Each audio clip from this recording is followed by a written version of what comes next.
Hello everyone, it's time to kick off Armored Core August. And what better place to begin than with the game that started it all? That's right, 1997's Armored Core for the PS1. We'll be covering every Armored Core leading up to the release of Armored Core 6, Fires of Rubicon, which will include day one live streams of the new game, as well as frequent live streams of the other games in the series. But before we begin the review, I'd like to thank HaloOwl for his fantastic artwork that you'll see on the various reviews of Armored Core this month. I'd also like to ask y'all to be sure to support the videos this month with likes, comment what you enjoy, or your experiences with the franchise. Now let's begin with the story, shall we?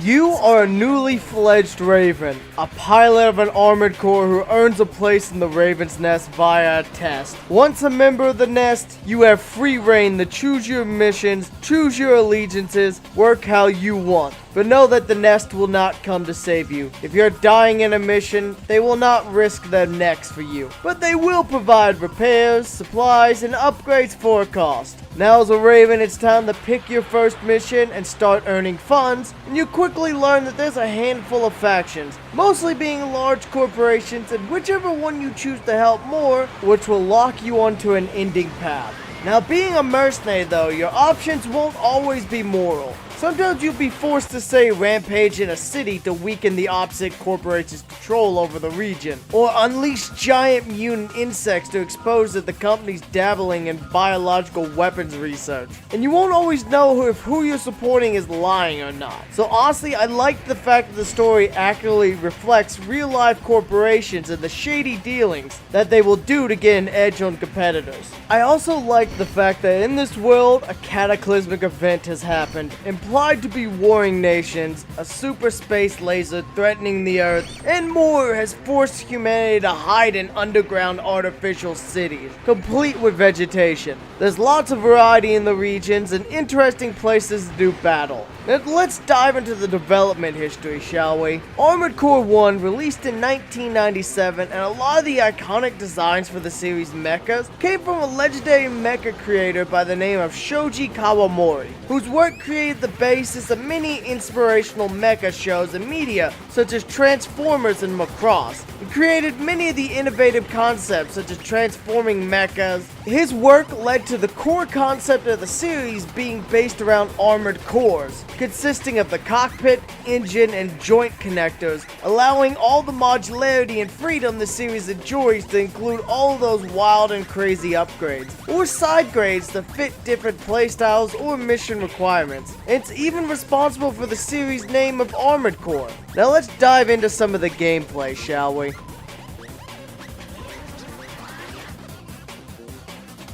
As one of the OG mecha games, Armored Core's big focus is on customization, as there's thousands of potential combinations of arms, legs, cores, weapons, heads, generators, boosters, FCS lock-on systems, and optional parts, allowing you to make truly whatever mech you want. Do you want to be a flying tank with laser cannon arms? Then go nuts! Do you want to be a four-legged long-range sniper? Well, you can do it. Do you want to be a Gundam-style bipedal mech with machine guns and a dope-ass energy sword? Well, you can fucking do it. Hell, that isn't even the end of customization, as you can even customize your color scheme, making your own color layout, as well as making your very own emblem that'll show on various parts of your mech's bodies, letting your foes know exactly which mech kicked their ass, especially if you're playing 1v1 multiplayer. Because that's right, this game has either split screen or link cable multiplayer, allowing you to connect two PlayStation 1s together, if you'd like to ensure there's no screen peeking.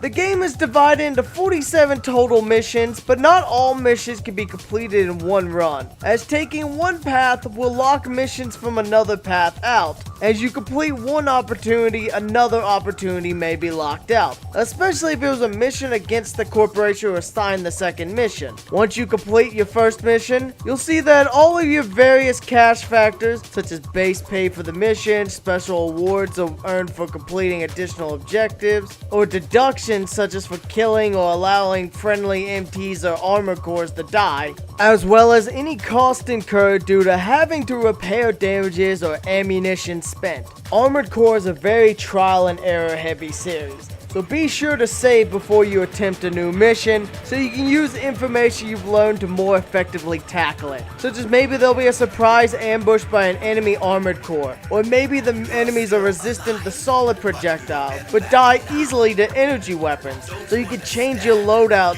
to do the mission in a way that's more profitable. Personally, one thing I definitely recommend is you earn yourself an energy weapon as soon as possible, as using energy weapons have zero ammunition cost and a great way to keep costs down mission to mission, though the downside of this is now you have to balance your energy demand, because instead of ammunition, it'll drain your energy bar while you're fighting and moving, and they still have a limited amount of times they can fire. A nice thing about the shop system in this game is the fact that items always buy and sell for the same price, so you can always freely try out something, and if it doesn't fit your style, you just sell it back off and try something else. Not gonna lie, I at one point just cranked pure power into my generators, boosters, got the optional parts that made my cannon stronger and my generator charge faster, and just crammed 2 laser cannon arms on my mech, so I was jetting around the battlefield exploding everything in sight, and it was glorious, with all the pew-pews that they could muster. Also, the game loves to reward exploration, such as the fact there's a ton of cool parts and upgrades just hidden away all around the map for free, including some unique parts such as the Moonlight Greatsword from Kingsfield that's found in a hidden pit trap later in the game, and this is the only way to get a hold of it. Speaking of weapons, there's dozens of different weapons ranging from big ol' energy swords that deploy out of your arm to laser rifles, solid slug sniper rifles, rockets, missiles, bazookas, howitzers, grenade launchers, to even being able to completely replace your arms with dual Gatling guns, rockets, cannons, or various energy weapons of death, such as the uber powerful laser cannon. Another nice feature of the shop is by pressing triangle, you can see all the stats as well as descriptions of the various parts you can buy, which will help to inform you, such as say the fact that one machine gun may have an ammo cost of say 8 credits per bullet, while another has an ammo cost of 12 per bullet. So you can weigh the cost of the weapons to their damages, weight, and other factors against one another. And that brings me to another point. You also have to keep in mind your mech's weight limits, as each leg and core can only support so much weight, requiring replacement with a more heavy-duty model if you want to equip either larger or more weaponry on your mech. But there's also some ways to save weight as well, such as say you could replace your radar and your head at the same time with a head that has radar and mapping built in, allowing you to circumvent some of that weight that it added by it being 2 separate parts, and also allowing you to squeeze some other things on instead, and maybe replace that radar with say a laser cannon or missile batteries on your back. Armored Core as a game is very typically fast-paced. Lots of enemies coming at you, though their primitive AI will let you often bait them into doing dumb things, such as killing each other or getting stuck running at a wall, letting you take them out how you want. Keep in mind though that your mech relies on energy when boosting around the environment, so using laser sword slashes as well as firing energy weapons. And if you completely drain the gauge by bottoming out the red zone, you'll force your mech into a cooldown state where it has to recharge all the way to the top. And if all of your weaponry is energy based, you'll be forced to take the hits or hide while your battery banks come back online, and you're back to being free to move around and continue the assault again. And you better hope you're not on a mission with a time limit when this happens, or else it may just get you killed. Now the biggest hindrance when getting into the series, and this applies for like the first half of all 16 games, is the funky controls, which I mean for the first 3 games it made sense. The first Armored Core releases before the release of DualShock, so there was no analog sticks to use, so you had to use the D-pad to move and get creative for the up and down looking around,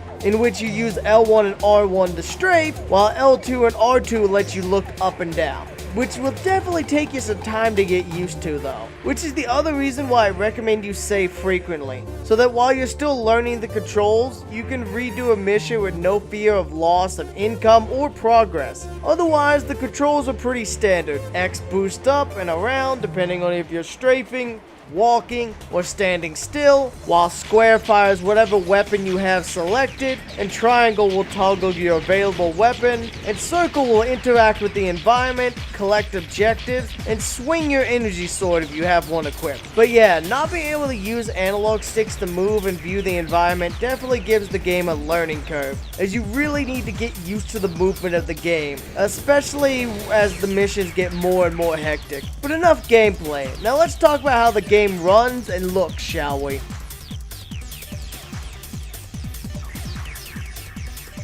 Armored Core looks fantastic for 1997, with pretty nice and detailed models, a large variety of environments with a lot more detailing than you'd expect for a game of this era or type, and a lot of verticality, which really makes the world feel nice and open to explore. Hell, I love the fact that the sense of scale is so good that normal people in suits that let them fly around feel downright minuscule compared to the giant machines of war stomping around and fighting all around them. I also love the fact that a lot of the maps don't repeat, leading to plenty of new areas to see and fight. All that customization really plays nicely into the presentation, as you can see all the cool features and abilities of the mechs in their full glory. Plus you can see all the different parts on your mech. I also love the fact that enemies explode when they die, and performance-wise, the game runs surprisingly smooth. Not a lot of frame rate drops, and the fog of war isn't super restrictive like in games such as Silent Hill, which, given that the series relies on fast-paced gameplay, large dips in frame rate would definitely be a hindrance and disrupt the flow of combat. Another thing I'd like to point out is the fun and funky soundtrack, which is very varied level to level. It's a nice addition, it's a fun to bop to while knocking out mech after mech. Hell, the Raven's Nest theme is a fun little OST that I really like. The voice work's also usually solid. Nothing too fancy or Metal Gear levels at the time, but it's not like Richard from RE1's ouch levels of bad either. It gets the job done without any flash or fanfare. You are still alive? But we will end that now. Don't you understand? You are totally out of line. You are going overboard. How dare you come here? Don't get carried away just because you're a raven.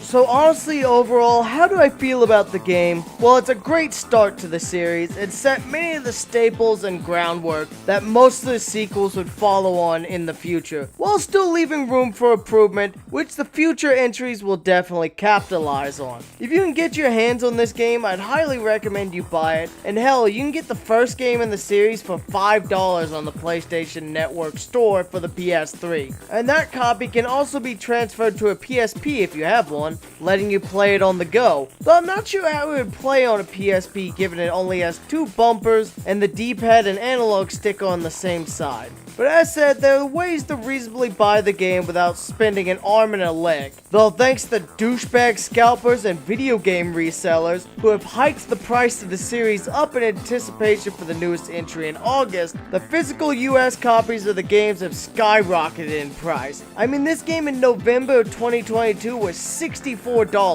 After the Armored Core 6 announcement in December, it fucking skyrocketed, peaking at $223 in January 2023. And though it has dropped in recent months, that's still almost 4 times value increase. And that's only on the first game. All the others have jumped insanely high as well. Project Phantasma hit 150, Master Arena went from 74 to 150, Nexus was $65, it jumped up to 150. Hell, even for the more common games such as Armored Core 2, it went from $17 to $50, and it's one of the most common entries in the series between it and 3, which also went from $25 up to $90. So thanks, you walking piles of human shit who jump on any opportunity to expand your shitty little side hustle and push poorer fans out of the hobby. I sincerely hope you get fucked by a rhinoceros. I hope Harambe grabs you from the grave and just chokes you out.